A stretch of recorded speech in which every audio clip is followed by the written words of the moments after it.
terhormat Bapak Muhammad Arif Faizin selaku dosen pengampu mata kuliah Inovasi Pendidikan. Terima kasih saya ucapkan atas waktunya yang telah Bapak luangkan untuk melihat video presentasi dari saya. Sebelumnya, perkenalkan, nama saya Ayu Putri Cahyani, PGMI 4D dengan NIM 1037. Baik, pada kesempatan kali ini saya akan mempresentasikan tentang inovasi pendidikan, khususnya pada konsep dasar inovasi dan proses-proses inovasi pendidikan. Di era sekarang, pendidikan terus berkembang untuk mengikuti perubahan zaman. Oleh karena itu, inovasi sangat penting agar pendidikan tidak tertinggal dan tetap relevan dengan perubahan zaman. Langsung saja, untuk yang pertama adalah konsep dasar inovasi pendidikan. Yang pertama yaitu pengertian dari inovasi. Inovasi berasal dari kata innovation yang artinya pembaruan atau sesuatu yang baru. Sedangkan pendidikan itu berasal dari bahasa Yunani, Inggris, dan Arab. Kalau dari bahasa Yunani itu pedagogi yang artinya bimbingan kepada anak. Bahasa Inggris artinya education yang artinya pengembangan dan pendidikan. Sedangkan yang Arab atau artinya adalah proses mendidik. Jadi bisa disimpulkan inovasi pendidikan adalah pembaruan dalam dunia pendidikan yang berupa ide, alat, atau metode yang dianggap baru untuk meningkatkan kualitas pembelajaran. Contohnya kan dulu pembelajaran hanya dilakukan dengan menggunakan papan tulis. Nah, kalau pada zaman sekarang ini kita bisa menggunakan proyektor, media, dan juga platform untuk belajar online. Selanjutnya adalah pengertian inovasi menurut beberapa ahli. Yang pertama itu ada menurut Everett M. Rogers. Inovasi adalah suatu ide, praktik, atau objek yang dianggap baru oleh seseorang atau kelompok yang menggunakannya. Yang kedua, sedangkan menurut Mills, inovasi merupakan suatu perubahan bentuk yang disengaja, baru, dan spesifik yang dirancang untuk mencapai tujuan tertentu secara lebih efektif. Kemudian yang ketiga ada dari Ibrahim. Artinya inovasi pendidikan adalah suatu ide, metode, atau alat baru yang digunakan untuk mencapai pendidikan dan memecahkan beberapa masalah pendidikan. Jadi kesimpulan dari pengertian menurut dari beberapa ahli yaitu inovasi merupakan pembaruan yang dilakukan secara sadar untuk meningkatkan kualitas pembelajaran atau pendidikan. Selanjutnya, tujuan dari inovasi adalah untuk meningkatkan efektivitas dan efisiensi pembelajaran. Nah, hal ini dilakukan agar pembelajaran itu mudah dipahami oleh siswa. Karena kan teknologi terus berkembang, jadi kita harus mengikuti dengan perubahan zaman. Kemudian akan meningkatkan kualitas hasil belajar siswa. Selanjutnya ada menyesuaikan pendidikan dengan perkembangan zaman. Misalnya tadi seperti kita yang dulu kan masih menggunakan papan tulis. Nah, untuk mengikuti perkembangan zaman kita bisa menggunakan proyektor atau platform belajar online. Kemudian yang ketiga, meningkatkan kualitas hasil belajar. Selanjutnya adalah urgensi dari inovasi pendidikan.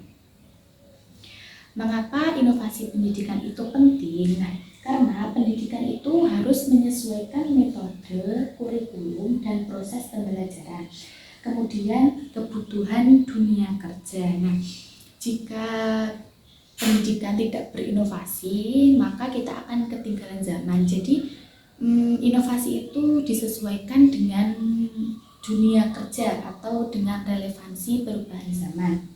Kemudian ada perubahan sosial dan perkembangan teknologi. Kalau faktor pendorong dari inovasi itu ada apa saja? Yang pertama itu ada peran tenaga pendidik, yaitu guru yang menjadi pihak utama penciptaan perubahan atau guru sebagai agent of change. Yang kedua adalah respon dan keterlibatan siswa. Kemudian ada tuntutan masyarakat dan orang tua. Kemudian ada kebijakan kurikulum baru. Kemudian ada dukungan stakeholder. Dan ada kebutuhan metode pembelajaran efektif. Nah, jadi itu tadi adalah dari pengertian konsep dasar inovasi pendidikan, mulai dari pengertian inovasi, pengertian menurut beberapa ahli, ada tujuan, ada urgensi, dan juga ada faktor pendorong. Nah, selanjutnya akan saya presentasikan tentang proses inovasi pendidikan. Nah, proses inovasi pendidikan itu melalui beberapa tahapan, yaitu ada 4. Yang pertama ada tahap invention, tahap development, tahap dissemination, dan tahap adoption. Yang pertama adalah tahap invention. Apa itu tahap invention? Tahap invention adalah tahap penemuan ide. Nah, langkah awal dalam proses inovasi pendidikan adalah tahap ini, karena pada tahap ini hanya berfokus pada penciptaan sesuatu yang benar-benar baru.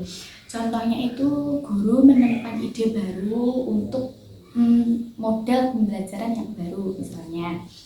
Kemudian setelah pada tahap invention atau penemuan ide, bisa dilanjutkan ke tahap development, yaitu tahap pengembangan, menyempurnakan ide agar siap digunakan.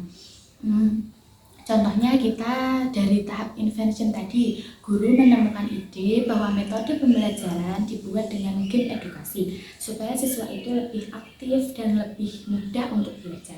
Kan kalau pakai game edukasi akan menjadi lebih menarik. Nah, itu pada tahap development ini, ide tadi kan menggunakan game edukasi. Kalau pada tahap development, game edukasi itu dibuat lebih menarik dan ada keterkaitan dengan materi. Kemudian setelah tahap development ada tahap dissemination, yaitu penyebaran, yaitu memperkenalkannya pada orang lain. Seperti guru membagikan metode game edukasi tadi kepada kepala sekolah atau guru yang lain. Selanjutnya ada yang terakhir adalah tahap adoption atau penerimaan. Tahap ini adalah proses penerimaan ide. Tapi pada tahap adoption ini juga ada tahapan lagi, yaitu ada 5. Yang pertama ada tahap pengetahuan atau knowledge, yaitu yang kedua tahap persuasion atau bujukan, yang ketiga tahap decision atau keputusan, dan yang keempat tahap implementation atau menerapkan, dan yang kelima tahap confirmation atau evaluasi. Tahapan ini penting dilakukan agar inovasi bisa berjalan dengan baik. Selanjutnya ada faktor keberhasilan adopsi inovasi. Yang pertama itu ada visi terhadap pendidikan, pertambahan penduduk, perkembangan ilmu pengetahuan, dan relevansi pendidikan. Kemudian ada yang terakhir adalah hambatan dari inovasi. Terdapat beberapa hambatan dalam inovasi pendidikan. Yang pertama adalah resistensi terhadap perubahan, keterbatasan sarana, keterbatasan pendanaan, kemudian ada kesenjangan akses pendidikan, kurangnya kolaborasi, dan keterbatasan sumber daya manusia. Nah, hal ini menjadi tantangan yang harus kita atasi bersama supaya inovasi yang kita lakukan ini dapat berjalan dengan baik. Jadi, kesimpulannya yaitu inovasi pendidikan sangat penting untuk meningkatkan kualitas pembelajaran agar sesuai dengan perkembangan zaman. Dengan adanya inovasi, pendidikan dapat menjadi lebih efektif, kreatif, dan mampu menjawab tantangan masa depan. Baik, sekian presentasi dari saya. Apabila ada kurangnya, saya mohon maaf. Wassalamualaikum warahmatullahi wabarakatuh.